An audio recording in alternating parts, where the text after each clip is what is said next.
Другари и другарки, започнува Редкаст. Уживајте! Добро вечер, Македонијо, наша секс депонијо. Добро вечер на сите преживеани, угушени и затруени луѓе од чистиот скопски воздух кој изминатава недела особено се прослави во пределот кај Трубарево. Се надевам веќе си набавивте газ маски и удобно се сместивте пред вашите телевизори и телефони. Ставени во сендвич помеѓу Вардариште и Дрисла, малку по малку наликуваме на Аушвиц од Полска. Се разбира, јас не сум Рудолф Хес или Менгеле, јас сум вашиот водител Кирил Трајковски Максим, а вие го гледате третото издание од третата сезона на Редкаст. Како и секогаш, пред да го најавам гостинот, ги поздравувам оние што не поддржуваат, оние што донираат, тие што шеруваат и најверните што критикуваат. Тука се разбира и нашиот генерален спонзор Клима Лайф, кои се експерти за нови брендови на клими, за нивно сервисирање и одржување. Значи, дечки, доколку се уште не сте набавиле клима, сега е вистинскиот момент да се јавите на 075 660 092, а момците ќе се погрижат за се останато. А вечерва ќе разговарам со еден продуцент и истражувач, радиоводител и активист, филозоф и комуниколог, поет и планинар, но исто така и звучен уметник, диџеј, дизајнер, организатор на музички настани. Тој вели дека кога е дома не сака да патува, бидејќи е зафатен со различни активности од областа на музиката, уметноста и филозофијата, кои се очигледно главниот фокус на неговиот интензивен начин на живење. Моментално е актуелен директор на културно-информативниот центар во Скопје. Вечерва во Редкаст гостин ќе ни биде кандидатот за градоначалник на општина Карпош, кандидиран од редовите на Левица, другарот Антонио Димитров. Тони, добре ни дојде. Тони, со тебе сакам да поразговараме на многу теми, како за приватниот, така и за јавниот живот. За визијата за Карпош, за културата, урбанизмот, екологијата и се разбира за младите, тоа ни е најважно, нели? Но ајде да почнеме од почеток. Ајде да почнеме од твоето детство. Роден си во Скопје, те истражив малку 1980 година. Тоа значи дека сега колку имаш? 45? 5? Добро, не си уште 50-ка, ја раситнуваш. Чекај, има уште малце. Така е. Ајде малку да ни раскажеш за твоето детство. Од кое мало си? Какво дете беше? Играше ли джамли, играше ли баскет, играше ли здрвен дедо, граница и тие игри во твое време? Како беше? Ке разговараме за се, само да те предупредам, јас сум прилично екстензивен, посебно на овие сите прашања, нели, за кои што дискутиравме однапред дека би разговарале, така што може и нема да ни стигне еден сат. Добро. Башка поминав 20 години во радио и знам да се зазборам, сега ќе видиме, нели, што ќе видиме како ќе тече муаветот. Како ќе тече муаветот. Јас сум роден во Козле. Во Козле? Да. На Џумајска? Па многу блиску. На Миле Предарав, тоа е во подножјето на Водно. Така што детството го поминав тука, во тоа мало, но од друга страна учев во 29 ноември, што е во Тафталиџе кај Млечен. Така што циркулирав помеѓу Водно, кај што се дружевме со некоја екипа, во Козле, кај што ми беше матичното мало, и во Тафталиџе, кај што учев основно школа. Така што генерално тука циркуи Капиштец, нормално, пошто сум некаде на границата помеѓу Капиштец и Козле. Така што генерално тоа е малото, сакам да кажам, во подножјето на Водно. Многу добро го знам тоа мало, нема да кажам од каде. Па ја не би го менјал за ништо. Добро, тука не ли беше една школа Владо Тасевски основна школа? Да, ама ја не учев. Тогаш не знам дали постоела таква поделба, меѓутоа сега границата е на Братфордска. Тие што се од Братфордска на кај Козле се во Владотасевски, а тие што се од Братфордска кон Капиштец, тие учат во 29-ти. Так. Така што сега е и поделено. Тоа беше границата Тоа на... беше границата. Тоаш не знам дали било така поделено, меѓутоа некако мојата зграда гравитираше кон Тафталиџи и можеби затоа ме запишале во 29 ноември тогаш, но сега Војдан Чернодрински. Аха. И не учев во Тасевски, само ето дете учев во Тасевски. Какво дете беше Тони? Пргаво Зависи. дете, мирно дете, се тепаше, беше мирен. Не, генерално мирен. Мирен дечко беше. Генерално мирно дете.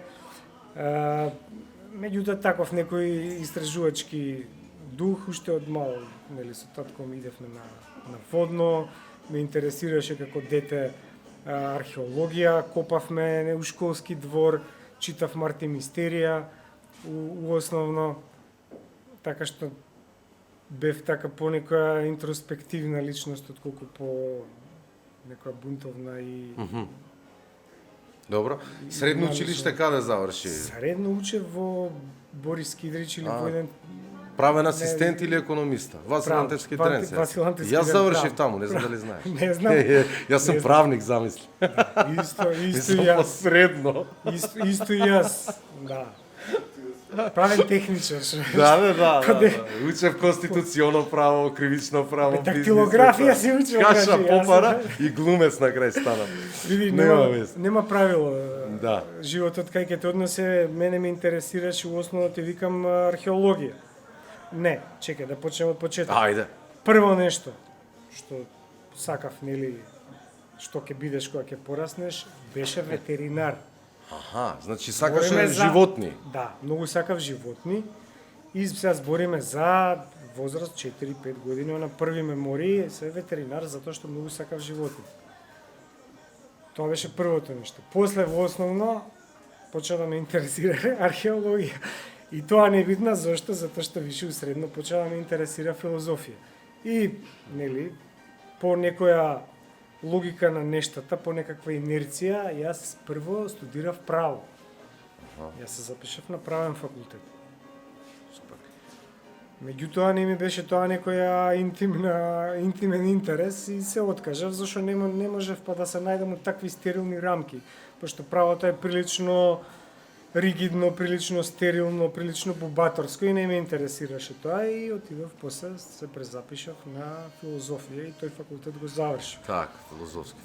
Да, и во меѓувреме почнав да пишувам во студентски збор, уште од самите почетоци на студирањето, уште на 18 години.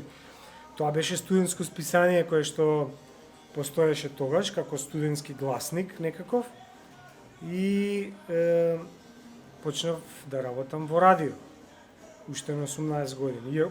Ималце порано, пошто менјав некои колеги од 103, ама на 18 и почнав официјално и со мои емисии.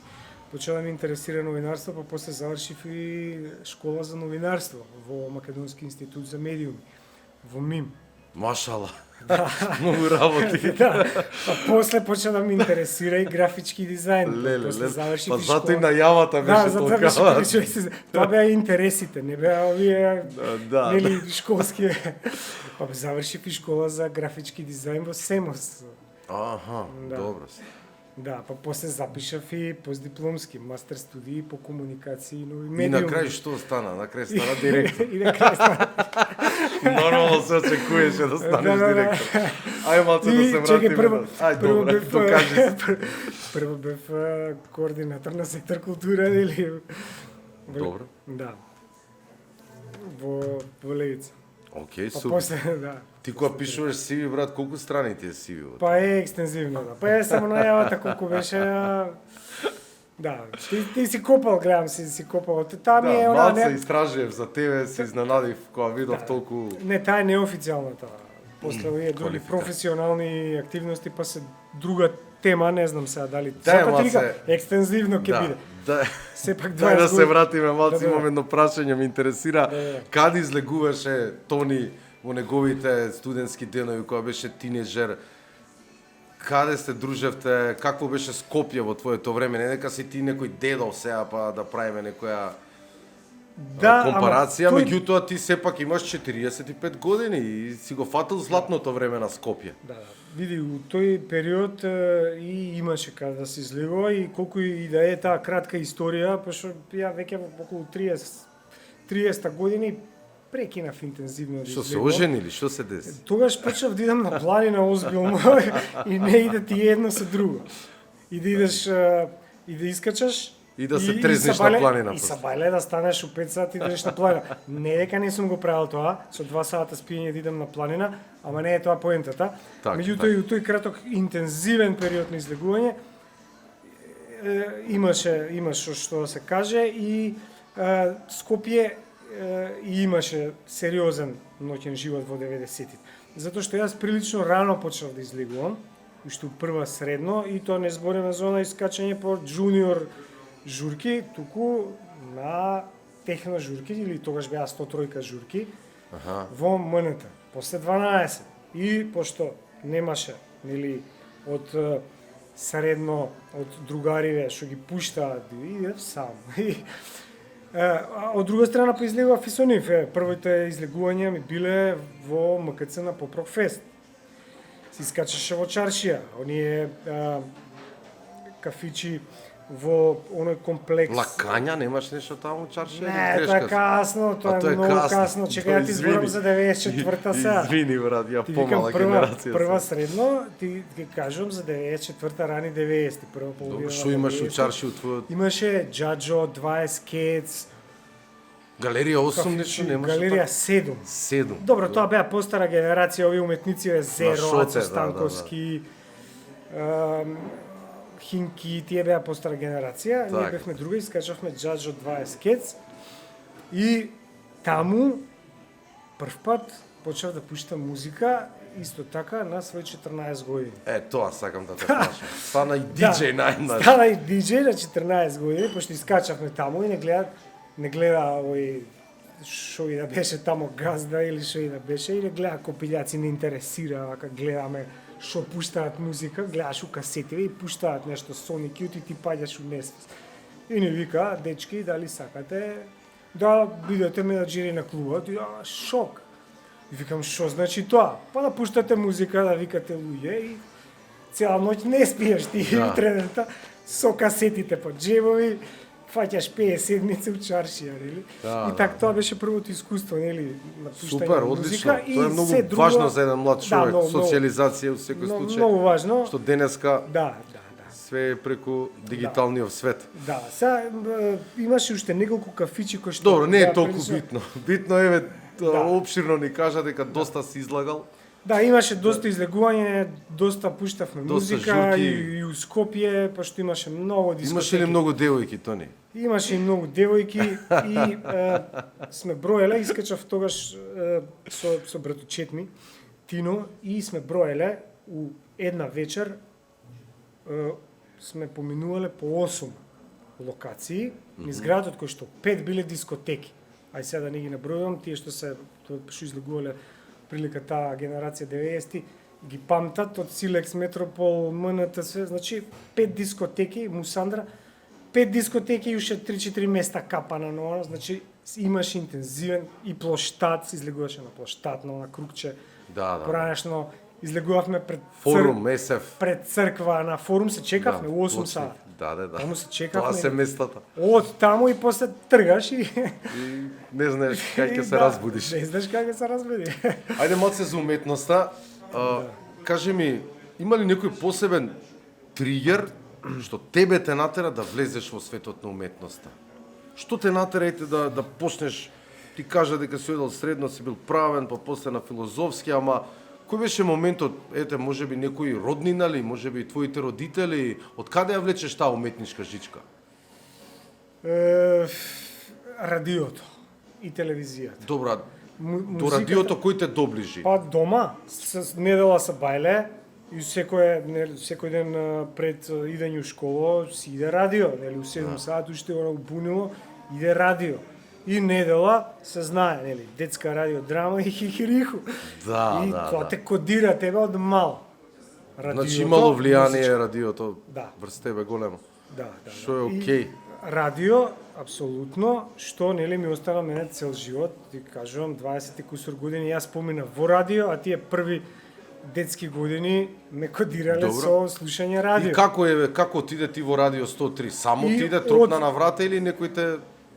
Па види, кога си у тој свет која те интересира, нели си со тие луѓе и некако интересот сам те носи натака. И тоа беше една екипа и во студентски збор кој што пишува, па од тамо влегува у радио, па преку нив некако и природен некој сплет на околности кога си во сцената.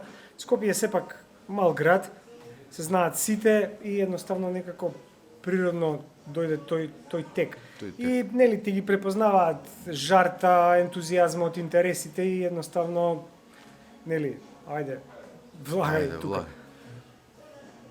Од друга страна, кога сме кој нели музичко-уметнички интереси и телевизијата. Јас сум детете, нели 80-ти, сум пораснал со телевизија. Меѓутоа, ние на зградата имавме сателитска антена. Тоа кажам крај на 80-ти. Ретко кој имаше сателитска антена, ние имавме сателитска антена и имавме 4 канали: Sky One, RTL, MTV, тоа е клучот, и ТВ Beograd. И тоа се работи така што има дефинирано, тоа цртани што сме гледале, нели, ама MTV ми има извршено сериозно музичко влијание. Да, и нормално 103-ка во рани 90-ти јас слушав и 103-ка уште пред да влезам, нели, прва половина на 90-ти јас слушав многу 103-ка.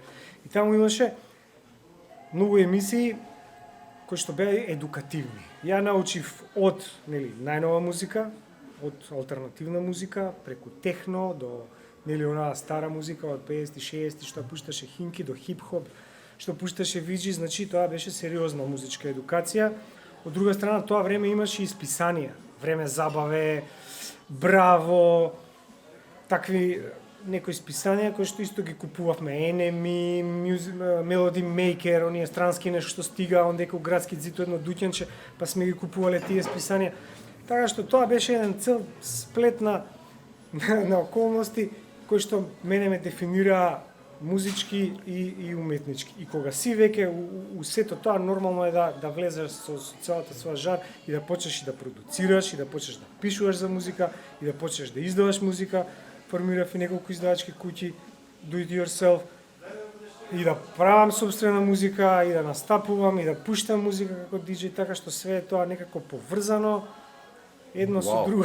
Тони, се уште Да. го правиш тоа, пишуваш текстови, правиш музика или го батали тоа? И имав и свој вебзин, неколку вебзини на македонски и на англиски, го многу редуцирано, морам да признаам, поради обврските. Така. Меѓутоа, да, интересот сепак си постои.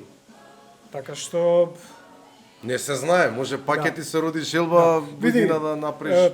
Новинарството беше моја сериозна пасија. Имам пишувано и во дневни весници, и во студентски збор. После направивме ние и наше списание, на месечник, се викаше Урбан магазин. Се собравме екипа, направивме сериозно списание. И пишував за музика, пишував за филм, па имав, уредував страни за дигитална уметност, што почеток на 2000-те беше она Квантна физика. Да, квантна физика, буквално. Па после отидовме, нели, дигитално, рани 2000-те да имаш вебзин. Така што имав некои такви пионерски обиди и ете, сега голем дел од Колку време остана во 103-ка? Па до пред неколку години е додека не ја прифатив оваа директорска позиција која што ми одзема многу време и енергија и веќе немаше збориме ни за тоа, ќе немаше збориме ни- за директорската позиција. Да. А кажи ми, И доста 103-ка, падна атмосферата и веќе немаше постои ни ли уште поента. 103-ка? Па постои некако формат кој што според мене не е прифатлив и веќе Мислам на фреквенција изгуби- 103, ако ја бараш, ќе ја најдеш или... не, ја исклучија фреквенција, исклучија. го Па исклучија како предавател. постои? Како? Постои онлайн, постои онлайн, преку една емисија која што оди на втора програма на Македонско радио.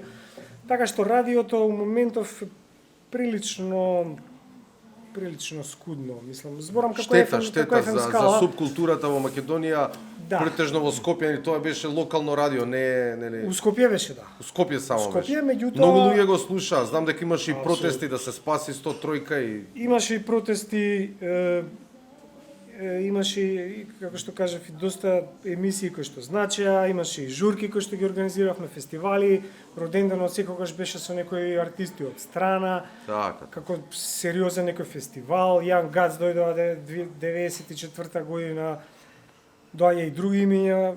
Ти викам, радиото за мене е сериозна пасија и како некој што го слуша и како некој што работел на радио. Тоа е за мене еден од најубавите медиуми. Зошто? Затоа што ти ја развива имагинацијата.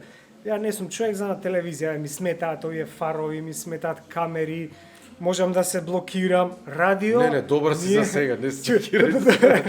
Супер си, одличен соговорник. Радио за мене е медиумот.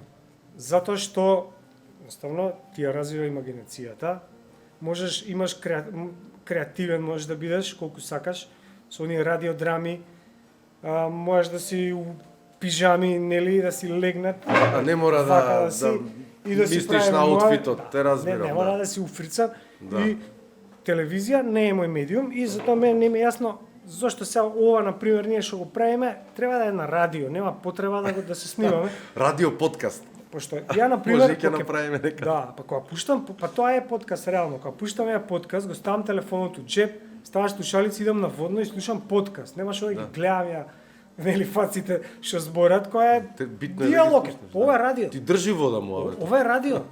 Микрофон, ја и ти, само камериве да ги исклучиме, тоа е радио емисија. Прашањата ги ставаш тука, Тоа, можеш видиш сега што си убав лепотанце, може некој ќе сака те види. Да види кој збори, разбираш, да оставам телефон. да те материализира. Океј, ајде маца збориме. И да тоа извини. А нема проблем. Тоа сакам да кажам дека радиото како медиум ми е можеби најпрекрасно, иако и телевизија сакам ама да гледам. Види бе, шубаво. И сега ме вика, Види телевизија, си ден сам таму, гледај. види, ме викаат на телевизија и по оние утрински програми сега дали со функција и ќе ме викнат на утринска. И тие се у 7 са бајле. И у 7 почнува, ја треба да станам, да се спрема и да бидеш нормален у 7 са бајле. Не можам. И пази, сите емисии ми биле навечер. Од 10 до 12. Така што сега сме си... Како ти се викаше емисијата? Една емисија имав, се викаше Пост Глобал, таа ми беше најдолготрајна, што траеше 20 години. Леле маша. Пост Глобал, концептуална емисија за нова музика. Добро, све од љубов го правиш ова, немаше, мислам, некоја... Имаше у почетоците некој хонорар, ама Да. генерално беше тоа Све од љубов, ентузијазам, ентузијазам. чекај ќе биде нешто. Да. И друга емисија, една од тие побитните емисии, така што ме дефинирале, се викаше Музика и политика. Да, тоа ми беше емисија у која што имаше вака разговори на различни политички, културни, социјални теми, активистички. Имаше и топ листа сум водел за македонска музика и главна струја, дневна емисија и така разни емисии. И доста шетав по оние конференции за комјунити радио или радио на заедниците. Имам доста искуство од светов, од радиостаници. Така што Се гледа дека ти недостасува никако радио. Ми недостасува, Да, признам. е многу емотивно, онака, те осеќам. Признам. Ајде сега маце за планините да збориме, па одиме текот Ајде. на интервјуто. Значи, ти си планинар, ама не си обичен планинар, ти си како некој вид на алпинист, така, ако не се лажам. Поправи ме ако грешам, знам дека се качуваш и по карпи и нешто тие шеми. Колку е тоа развиено у нашава земја и како ете ти се упати кон таа професија? Кој те упати, како се запозна со тој спорт? Виде некој виси на карпа, па се викаше и јас сакам вака, адреналин ми треба. Поима немам. Да, па тоа се два различни аспекта. Едното е планинарење, нели, искачување на врвови, Добро? а другото е качување на карпи, rock climbing. Аха. Алпинизам е искачување на Алпите, да речеме, или некој врвови, осумилија дарки или ова, меѓутоа, или хималаизам. И тоа има. Меѓутоа хималаизам. што е качување на да, И андизам. и андизам има, да, точно. Воднизам. На водна. Тоа ми е Воднизам си ти. највеќе го сакам тоа, воднизм. И, значи, планинарењето е една димензија, ова качување на карпи се сосема друга димензија, меѓутоа ја го имам искачано и Монт Блан, да речеме, вака како нешто што е повисоко над 4000. Јас сум црногоризам, брат, на таа страна сум, јас сум рамно спирова колива, да. И тоа е супер, да, идем доста често са идем. Како ти се внесе во тој Види, спорт, во таа пасија планинарска? Видете, ти кажав, Ко, дете? јас сум роден Подводно. практично подводно. И тука Буквално, ти беше. значи јас живеам каде што се скаличките откај што се трга на водно. Аха. И сега тргаме со татко ми, тргаме и идеме кod дете и ти нели не ќе ова и те носа. Аха. Ама ти го всадуваат тоа. И после нели нормално го забораваш, тинеџерски дани не те интересира тоа. И после некое време ти се враќа, нели тој повикот на дивината. И тоа е И филм со почнуваш. Кевин Костнер, а? Што со него ли беше? Тоа е книга уствари. Тоа е книга. Тоа Како е се книга. беше тоа? Добро, невидно. И Да, да, да. Перлбак, така ли беше? така нешто, да. Да. И ти се враќа тој момент, пошто си кодиран или ти со тоа од малку те носеле, не збориме сега за некоја возраст, збориме за 2, 3, 4 години кога те носеле и тамо сум пораснал на тоа полјанките над Козле. И негде околу крај на 20 години ти се враќа тоа и почнувам посериозно да се. Реално моја инспирација за планините е мојот професор факултетски Ферид Мухич. Он е таков пасиониран планинар, меѓутоа не е обичен освојувач на врвови, туку повеќе како некој кој што е посветен на филозофијата на планината, на метафизиката на врвот, нели? И некако преку него јас доаѓам до љубовта кон планините и спреман начинот на кој што он има зборено на предавањата, нели, успаткени, убаци некој муавет околу планините. Така што љубовта кон планините ми се враќа преку него и нормално после тргнуваш, нели, сам. Ама тргнувам хардкор. Збориме за она, идеш и не знаеш каде одиш, ама одиш. Не само да искачиш врв, Практикуваш сам да одиш или со друштво? Моите преференции за качување на планина е да одам сам. Иако после нели влегуваш у планинарски клуб, организирам тури, Нормално. реално практично јас ова сега што се случува масовно идење на планини, јас го започнав тој тренд на масовни тури со комбиња, пуно луѓе, нели да го Малку рад, доближиш, голем тоа. да ги доближиш црн врв. луѓе до планината малку помасовно, чекај. дека сите можат да качат врв. Ме интересира нешто. Преспивате таму или само еднодневни се турите? Зависи. Со шатори онака, па Да. логорски оган, па тука гитарче нешто навечер. Да, има некои... Има такви шеми уште? Постојат или... Да. Па има места каде што е убаво да се преспие некое езеро на Шар, има многу езера, нели? Има и водопад еден огромен, многу ми се свија тоа место. Има и водопади, има... Све си прошетал низ Македонија, предпоставам. Западна Македонија саве сам преку цели планини, од еден врв до друг, сега не знам дали ги имаме време, ќе Затоа ти си одземам вака слаб, истенчен. цела емисија. Се троши енергија со тоа планината. Па да, ма сум трчал и сум имал периоди кои сум трчал полумаратони, например. Плюс качување нели со карпиве, така генерално спортски активности, ама оние што се индивидуални, не колективни спортови.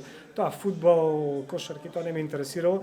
Нормално усредно, а у сала ќе шутираш Да, бе, нели да, тука, јасно. ама генерално овакви. Значи, од Меѓутоа такви идеш и тераш од Лазарополе, идеш доле, па преку Росоки, Галичник, идеш на Меденица, од Меденица Маврово, од значи збориме за такви, тоа и у снегови. Чути не им ја кажува рутата, Да, да. ќе те копираат. А печурки береш ли на планините? Не се разбирам доволно за да тргнам Survivor нешто да правиш? у тој правец, меѓутоа, нели, ама нели да потенцирам, одам без ништо. Како бе без ништо? Бе? Без ништо. Да. Со еден пар гаќи, пар чорапи, едно онакво термосче за кафе. Ништо, и тоа е идеш са евентуално Па некој како, шо јадеш, како ранче и па не јадеш. Месни нарезок. Нешто некој барчиња она и Сериозно. цепаш, да. Јаже нож, барем као Рамбо, нешто тој стил. Игла. Некогаш меѓутоа преферирам така ништо или нешто само пола литар водица. Ќе ме земеш некад да ми ветиш, Да, да.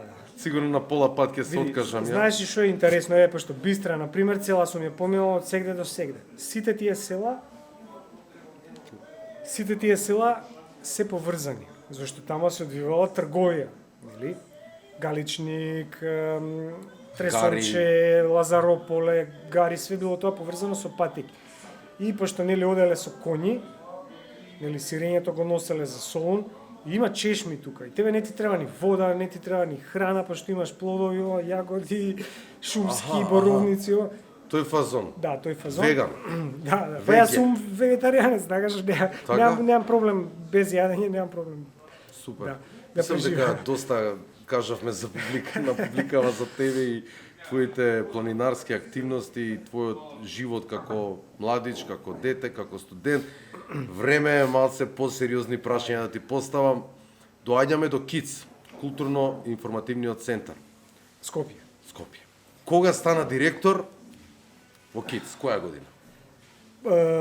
Битно е да се потенцира Скопје, затоа што има сега и културно-информативни центри кои што се во Софија, Така, во те Белград, разбрав. во Истанбул, во Загреб. Ние сме Скопје и ние сме Вие сте градска... КИЦС. Да, ние сме градска установа под град Скопје, нели? Добро. Како што се овие други културни установи, музеј на град Скопје, ДКЦ, Музеј на современа МКЦ. уметност. МСУ, не? Таа е под министерство. Добро, не знам, окей. Градска библиотека, музеј на град Скопје го спомна, детскиот културен центар, младинскиот културен центар, зоолошка градина, тие се под град Скопје. Па тоа беше веќе пред 4 години, ова е 4-та година мандат како терам. И Окей, во каква состојба Не. интересира ти го презеде од твојот претходник, КИЦ? да, Што најмногу недостасуваш? Тоалетите окей беа? види, Јас се сеќавам, таму имам играно као дете представи во салон 19-19. И многу добро се сеќавам и на луѓето таму што работеа. Точно. И на целиот амбиент, Види, реално тоа е- таму ми се почетоците со театарот.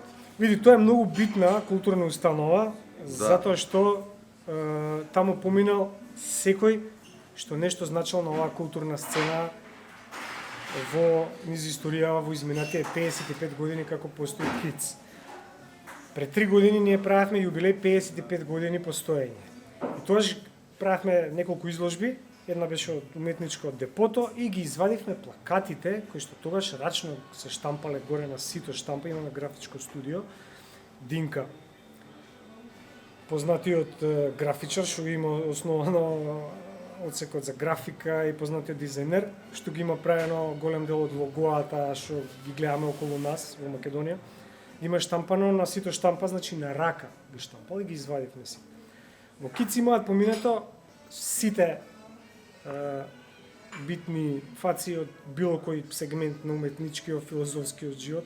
Збориме за музичари, уметници, од, не знам, Масин, Васко Ташковски, Тања Балач, до, не знам, од тоа бранша, Многу. Ние бевме со Афродита Киријаковска, горе држеше драмско студио, Весна Петрушевска поминала таму, Тони Михајловски. мај постариве, збориме и за Да, сигурно. за Ѓорѓи Ја ќе ти Колозов, кажам, за кој го Шенка, заборавам. за ова.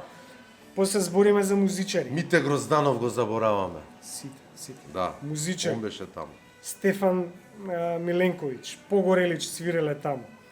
Збориме за филозофски дебати, Цуцуловски, Мухич, кој, Так, Темков. так, Значи, так. сите битни фаци поминале таму. Битна установа.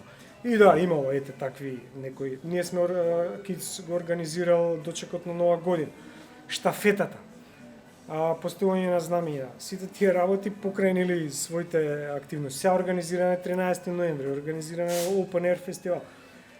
Така што значењето е битно. Како Она што го се- наследи? Она што беше проблем беше што имаше еден гап од некои 12 на години кога во КИЦ се спроведувала некоја политичка, национална и партиска агенда и во тој период не е дека не се случувале настани и не е дека не се работело домаќински, нели, да е нешто премногу руинирано, сепак имаше нов клавир, беше укорекна состојба, реновирано, меѓутоа луѓе го заборавиле. Реално, она наша публика урбана го заборавила. Се случувале настани, имало сериозни буџети, меѓутоа тоа не допирало до онаа публика на која што јас сакам да се обраќам, се надевам се разбираме. Да. Да не влагам у детали. Она што јас го направив е да се врати таа публика, да започнеме сериозно интензивно со настани, нели?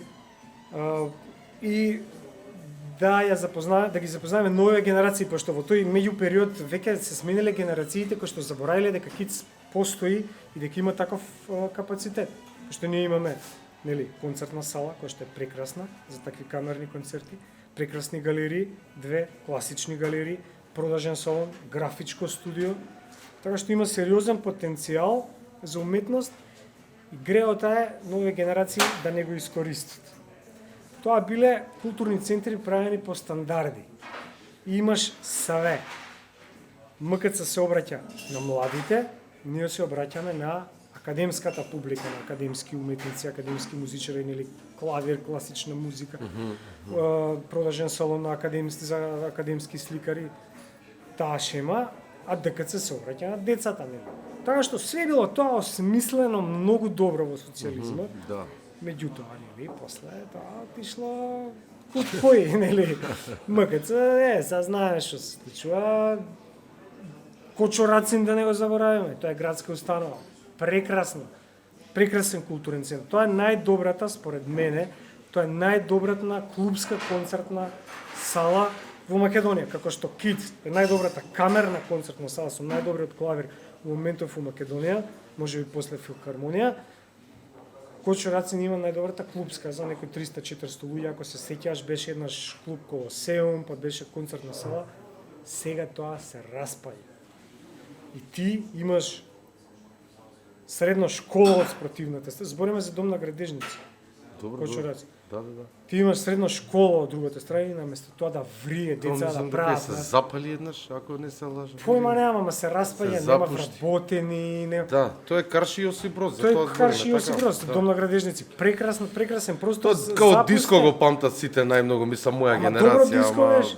И после беше концертна сала, јас сум организирал концерти со странски артисти. И сега ти имаш таков потенцијал да не го искористиш греота, така што КИЦ има сериозен потенцијал и јас се обидов да го употребам, нели, колку што можам во рамките на оној капацитет кој што го имаме.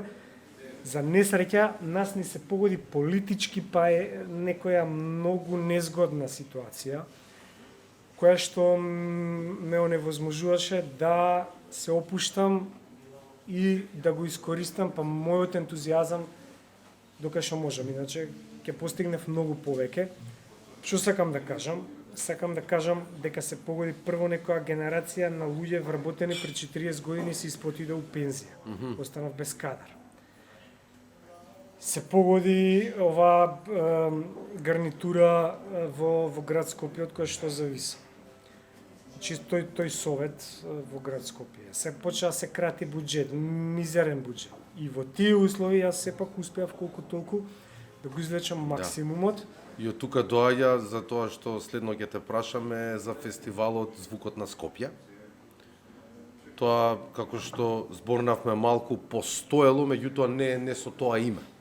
Ти правиш една реинкарнација на фестивалот, го ребрендираш на некој начин и веќе, како што знам, 3 или 4 до сега се одржаа фестивали секоја година, така? Да. Ајде малце повеќе да зборнеме за Звукот на Скопје.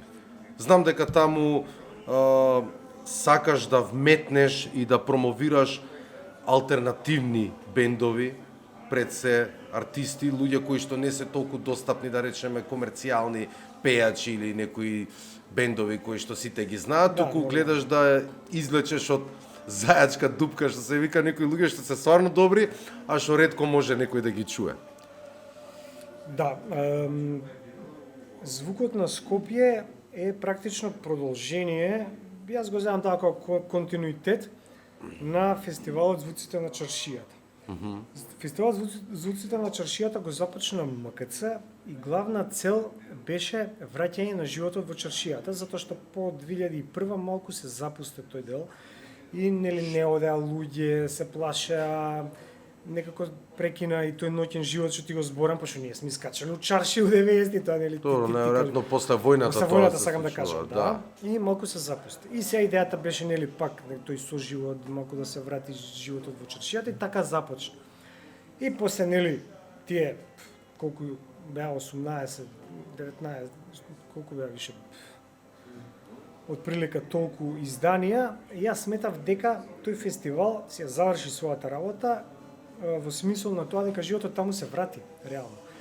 Нема ние што да враќаме и затоа го ребрендирав и го сменив името, затоа што имаме ние во Скопје многу други локации кои што треба да се искористат, да се искористи нивниот потенцијал во тој контекст, во музички контекст. Имаме прекрасни простори, бини, плоштади, кои што би сакал да ги искористам за некаков таков летен open air фестивал каде што ќе се презентира таа сцена. И од тука нели се смени името и се продолжи фестивалот со некој сличен концепт. Така. И сега тера Сега фестивалот. си тера фестивалот, да, првата година малку Како што знам носиш и од страна артисти, Да. од Балканов. да, колку е чергата, нели?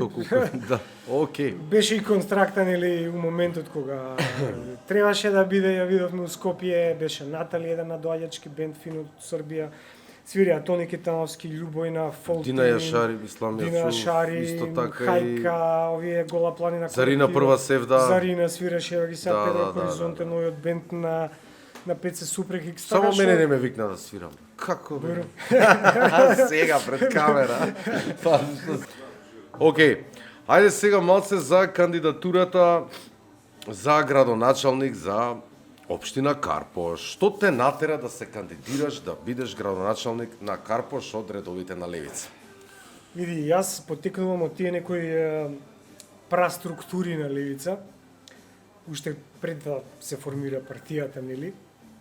А тоа се Ленка и АКСЦ. Ако сакаш малку сега за историјата на Може на кратко, да. Левица.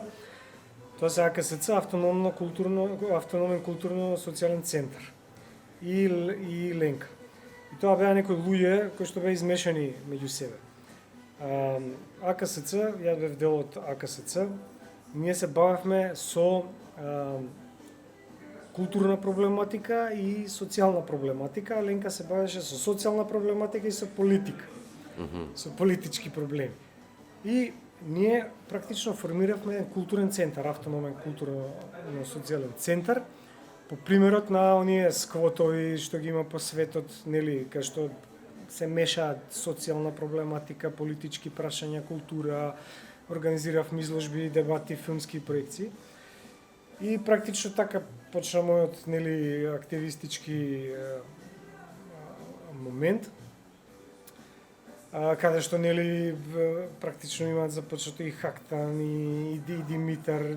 Тоа беше Така, нека тој круг. поширока екипа на луѓе, така што и нели ја бев присутен на таа дебата, да ја наречам, токму во Автономен културно-социјален центар, кај што се дискутираше дали да продолжиме како со организација, нели, Или да формирате. или да формира партија, да. Така што логично е, нели, да се кандидирам, нели, преку Левица, зошто? Затоа што сметам дека Карпош е општина со сериозен потенцијал, кој што не е доволно искористен. И едноставно, за да се даде некаков контрапункт на овие политички партии кои што ни го загорчуваат животот во изминатите 30 години. Затоа што мислам дека политички сме заглавени во она која јас го нарекувам синдром на 90-ти. А тоа е таа бинарна визура каде што гласачите се заслепени и цело време ги менјаат. ВМРО, СДС, ВМРО, СДС. Ако овие се страни, ќе гласам за овие, ако овие се страни, ќе гласам за овие. Нашата идеја, нели, како партија, беше да дадеме трета опција и луѓето да излезат од таа, нели, бинарна визура и да кажат, чекај, има дечки кои што се поразлични од ова срање во кое што ни го нудат и да им дадеме на гласачите еден контрапункт, да имаат избор. Ја ова не го очекував, нели, сега и влагам некако овие 4 години ми беа прилично интензивни Затоа што ја бев у Совет на град, нели? Па после улетав во оваа функција, па после и малце ми се ми беше клизала Да, јасно, колото. јасно. И сега одеднаш влегувам у ова неочекувано. Меѓутоа, некако почувствував обврска да го прифатам за да прво да го искористам ова искуство во општината. Еве, сепак имам искуство од Совет на град, иако да речем не бев нешто предолг период, меѓутоа да го искористам тоа искуство, да го искористам искуството, пошто ја знам проблематиката на Карпош. Тоа е претежно и млада општина, кај што има нови млади парови. И, како што кажав, да се даде нова опција, затоа што не се само ВМРО, не се само СДС и овие нивниве привезоци, без разлика дали се викаат Гром, Дом, Знам, тоа се сепак истите луѓе. Еве, 3-4 мандати заглавени сме у една димензија у Карпош. А збориме за општина, како што ти кажав, која што има сериозен потенцијал. Ако сакаш, ќе збориме за тој потенцијал, затоа што има што да се каже. Да, што најмногу еве според тебе му недостасува на Карпош? Што прво би Му средил? недостасува да се искористи тој потенцијал кој што го има. Што сакам да кажам со тоа? Карпош е коректна општина, можеби најдобра во Скопје. Не е бутел, не е газибаба, не е кисела вода. Можеби најкоректни услови како урбана општина. Во Карпош имаш природа, значи го имаш водно. Дел од Карпош, не знам дали си свесен, Крстовар, Врвот е во општина Карпош. Не знаев, не. Ете. Пола водно е во Мислев Карпош. центар. Пола е центар, пола е водно. Аха. Го имаш кеј. Делот кејот е во општина Карпош. Делот градски парк. Делот Зајчев рид. Че имаш природен потенцијал кој што може да се искористи. Инфраструктура. Имаш главните авиини ти поминуваат тука. Имаш и Линденска, имаш Гологанов, имаш Партизанска, имаш улица Козла. Че сите главни авиини ти поминуваат тука. Имаш друга инфраструктура од аспект на нели живот во нека урбана заедница. Имаш Сити Мол, имаш скверови разни, во Делфина, во Влае, имаш лептокарија, имаш млечен, имаш таков тип на урбани јадра. Имаш аквапарк, имаш скейт парк. Кај има аквапарк, ти се тоа? До базенот, имаш базен. Во тоа не постои аквапарк. Чекај сега, затоа да идеме поред. Имаш адвенчер парк, имаш карпа за качување. Тука ти е исто народна техника, па имаш факултет. Значи има огромен потенцијал и од тој аспект за некакво нормално функционирање. Значи само одржлива општина е, све што ти треба имаш тука, така. Да. Имаш парков Македонија, кај мене умало. Тоа е совршено, цел километар е со трим патеки, со клупи за седење, со детски патеки за точачење, со куќа парк, значи имаш сериозен потенцијал.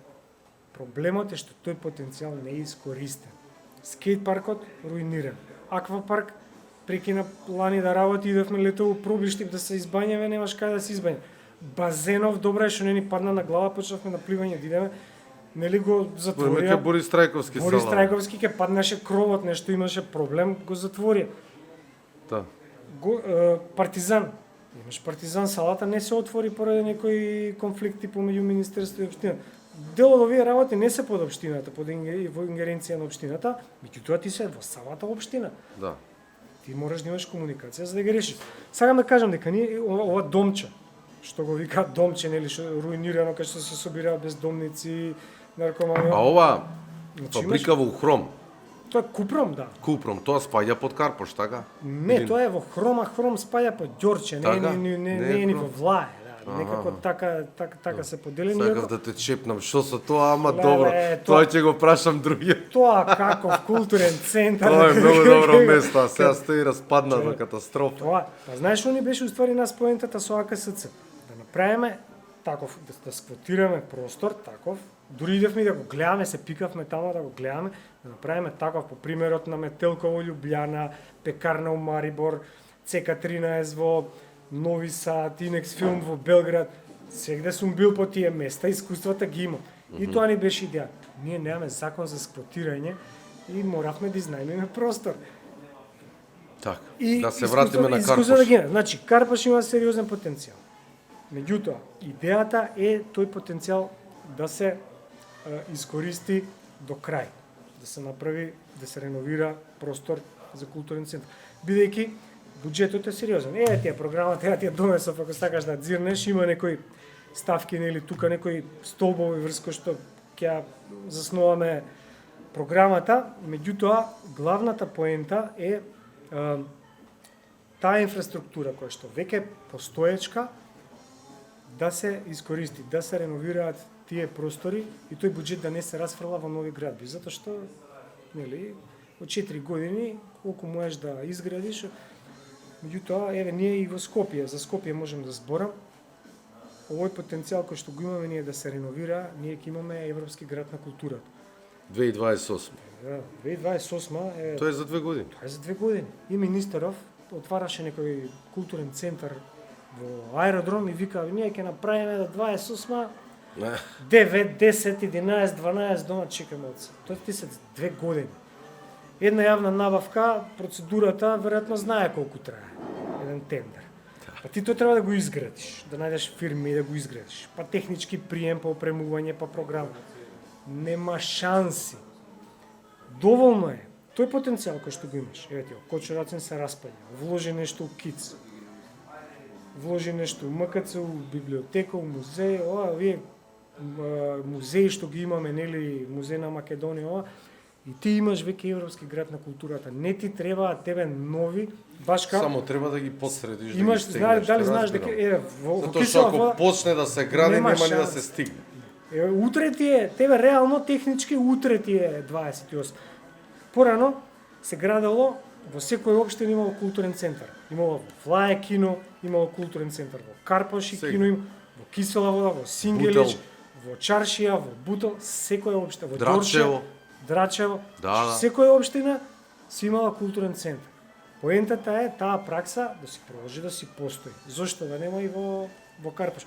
Меѓутоа со реконструкција. Еве на пример, што ти треба у КИЦ, да кажам, ми треба, не ќе правам нова зграда, ми треба толку буџет за кадар, пошто немам кадар. Тоа не е нешто, 2-3 милиона годишно денари зборим. Колку ти треба за капитални инвестиции, па фасадава, ова, колку ти треба? 10 милиона. Колку ти треба за опрема? Толку ми треба за опрема, за програма 10. Значи ја ќе поминам со ситен буџет кој што за изградба на нова зграда се језиви бројки. Ја ќе поминам со 20-30 милиона што се ништо ги пумпаат во јавниве предпријатија на ребаланс на буџет у град Скопје ги пумпаат. Како да ти кажам, а културава ќе се дигне со многу малку пари. А ги има тие пари. Знам дека ги има и од Европа и од град, меѓутоа не се вложени на вистинското место. Така што со самото реконструкција ние ќе завршиме на многу голема работа, без да ветуваме не знам какви градби. Овие столбови врз кои што се заснова програма за Карпаш на левица се многу прости. Иако Карпаш Ама реални. Ама реални. Да. Ситни козметички интервенции се потребни, а буџетот е сериозен на општина Карпаш. И можеме со многу малку да биде прекрасна општина. Ајде да позборуваме. Потенцијалот си постои. Така, да позборуваме за животната средина. Ја така и на најавив емисијава, ние се угушивме, јас сум од општина Аеродром, знаеш, тука ни е Вардариште, Ветрубарево, таму за 5 години, ку знае дали ќе има население, како што кажа податоци од научниците дека многу канцерогена језива маса се одлеа врз нас таму. Ние затоа со газ маски сме. Ама Карпош не е толку критичен. Но сепак целото Скопје како област знае да биде многу загадено, поготово во зимските периоди, затоа што е котлина. Сум имал доста гости кои кажували од каде доаѓа загаденоста. Смрди. И Карпаш смрди. Смрди и Карпаш. Какви конкретни мерки те би презел за заштита на животната средина, на воздухот, на околината во Карпаш? Види, тоа не е прашање кое што зависи само од Карпаш. Ти ги спомна Вардариште, Дрисла, Усие, тоа е кисела вода, Да. сарај, тоа ништо не е под ингеренција на Карпош, нели? Ние сме проблемот е на ниво на град Скопје и како котлина, нели, физички и како ингеренција. Имаш ти град Скопје, инспекторати, имаш Министерство за животна средина и општина Карпаш не е изолиран ентитет. Мора комуникација со сите општини, мора комуникација со град Скопје, со Министерство.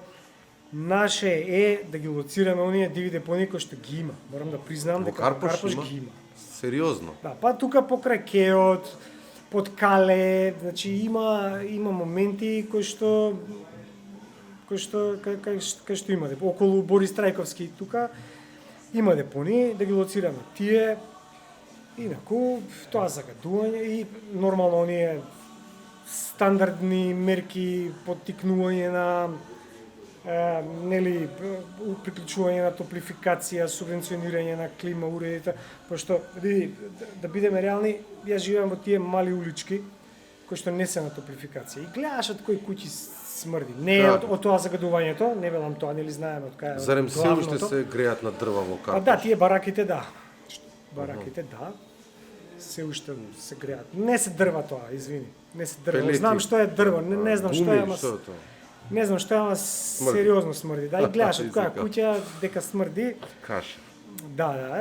Тоа што тие што се на топлификација не смрди до толку, меѓутоа тие се некои класични стандардни мерки на облажување кои што може општината да ги направи. Џабе да ветуваме ние дека усие ќе го затвориме кога не можеш да го затвориш или барем не ова.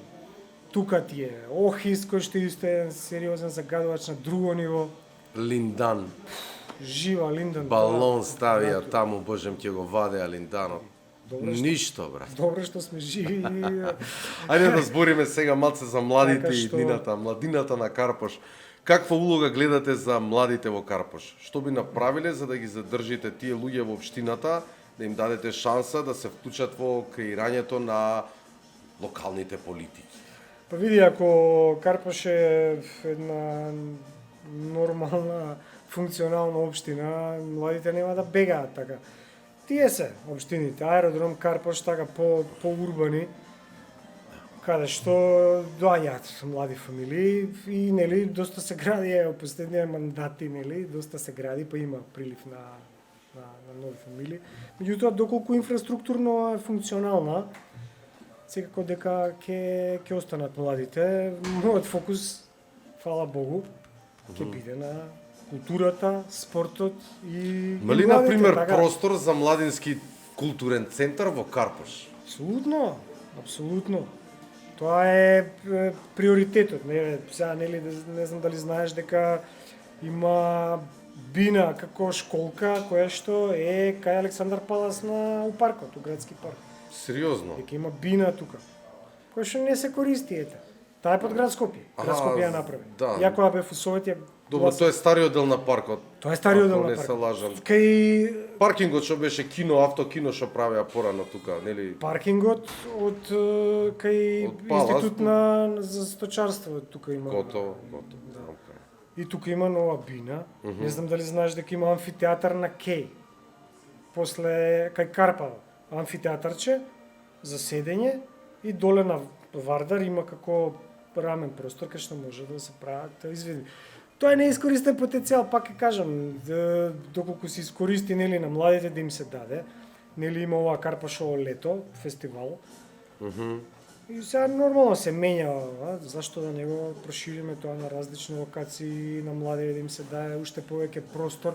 Партизан е, јас као дете сме пукале со воздушна пушка у Партизан. Да бе, зашто да не? Сега Стрелаштво. тоа не постои. Се развива вид на спорт. Го реновира, не се отвори до крај, така што мислам дека младите се приоритет, затоа што ја тука сум кај овој парк Македонија, нели? Коце парк што го вика, меѓу Гологанов и Јури Гагарин. Тони, Така што урбанизмот е една од најконтраверзните теми во Карпош. Да. Како гледате на тоа нехумано градење, уништување на зеленилото, бетонизација на јавен простор, Ајде уште за ова се приближуваме до самиот крај. Знам дека имаш уште многу да кажеш. Ти ветувам втор дел дека ќе правиме волум 2. Да правиме. Да може да станеш градоначалник, па веќе да доеш и со конкретни дела што си ги започнал и планови што ќе ги оствариш. Па добро. Урбанизацијава е хаос. Тоа е рак-рана, тоа е рак-рана. Мислам дека веќе нема никаде да се изгради таму што толку се изгради. Да, за жал тоа е рак-рана на Карпош и последните неколку мандати мислам дека се претера со дури тие простори кои што можеше да бидат некои скверови, јавни простори или паркчиња се изградија згради. Сметам дека со тоа треба да се Има ли дивоградби во Карпош? Во аеродром во Мичурин, тука тој дел имам живеено таму, пола Мичурин се дивоградби, можам да ти кажам устар. Ама тоа беше, знаеш, кога беше актуелно на градење на згради, тука удрија сите инвеститори. Сега веќе малце е потешко, претпоставувам да се Знаеш што довие маркици и тие работи за градење, ама во Карпош мислам дека е малце посредено од тој аспект. Посредено од тој аспект нема дивоградби. Или има? Не, посредено од тој аспект, меѓутоа интензивно се гради. И тоа во оние малечки улички, кои што ги спомна, нели ти ги знаеш, каде што има бараки.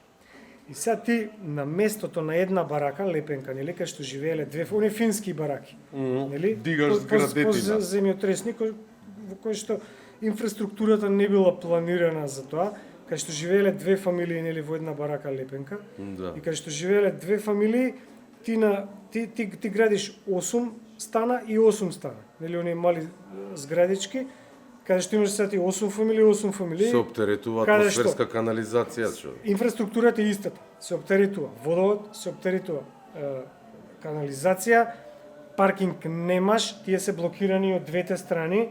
Тоа е еден од по сериозните столбови на кои што би сакале да се фокусираме, нели, паркинг, еднонасочен режим на сообраќај. Од двете страни имаш паркирани коли, немаш тротоар. Ја спомна Џумајска, Миле Попјорданов, Стогово, тоа е све таму таков хаос со коли паркирани, пошто сите тие фамилии, нели 8+8 има по 2 коли, рачуни. Кој има гаража, кој нема, сите тие се надвор. Да, се зголемува загадување автоматски. Тоа се зголемува загадување, тоа е таков хаос, значи тоа треба да се реши. Како ќе се реши? Ќе ги срушиш зградите? Нема. Нема да ги срушиш, меѓутоа поттикнување на и ревидирање на јавниот транспорт во соработка со град Скопје. Ние немаме линии кои што се север-југ. Нели сите се по Илинденска, по 57-ца оди од таму. 57-ца оди од горе, па оди од Водњанска, па навака, од оздол Нерези. Немаш север-југ. Така. Бардовци не ти е поврзан тебе со Козле, со Жданец, со Нерези. Да, Тој мостот не е направен, што е кај Карпава, нели? Сега има цела нова населба таму. Околу Тоа што е со тој мост? Тоа е мост без направен слепи мост. Направен е, не е спуштен надоле да се поврза само со од другата страна, не се експроприирани овие Така. Таков проблем има и во аеродром со еден мост исто што. Па и тоа е направен.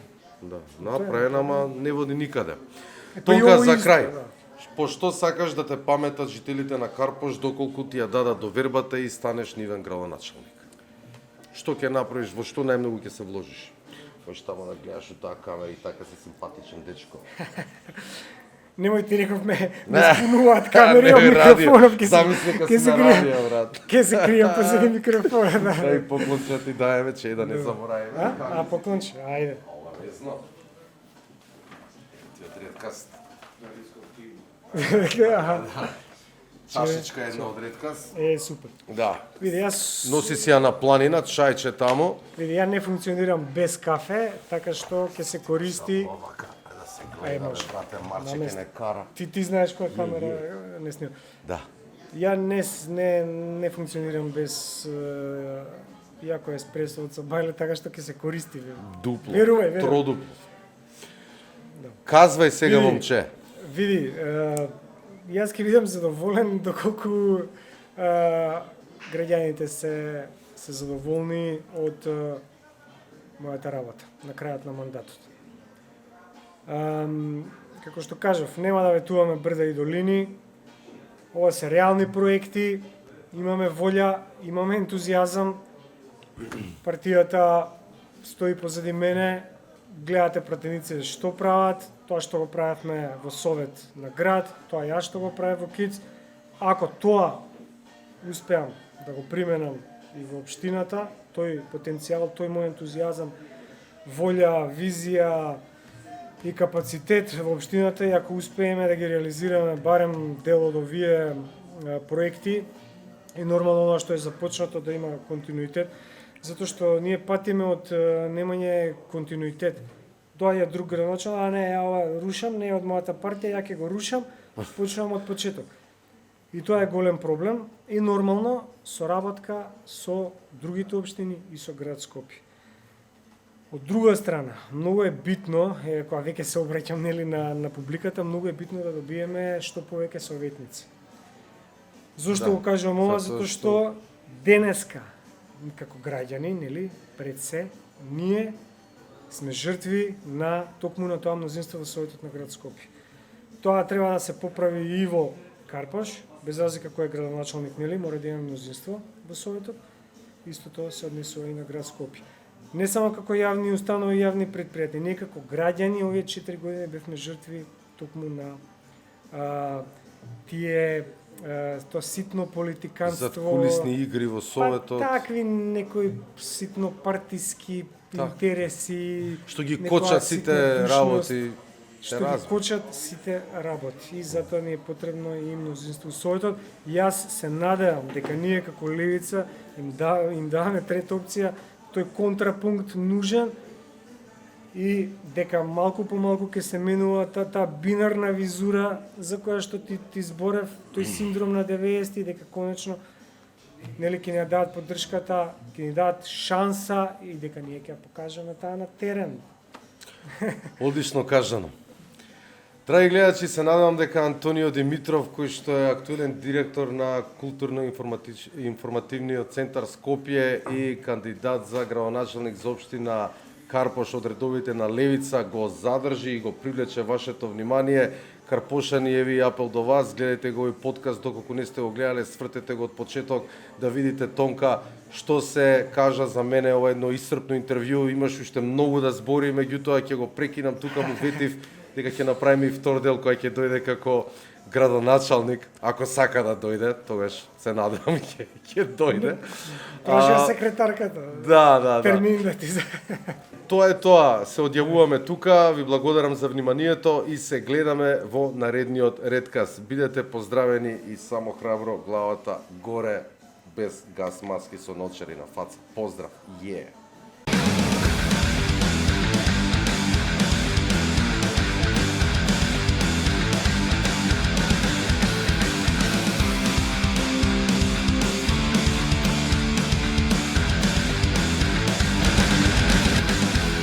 Другари и другарки, започнува Редкаст. Уживајте!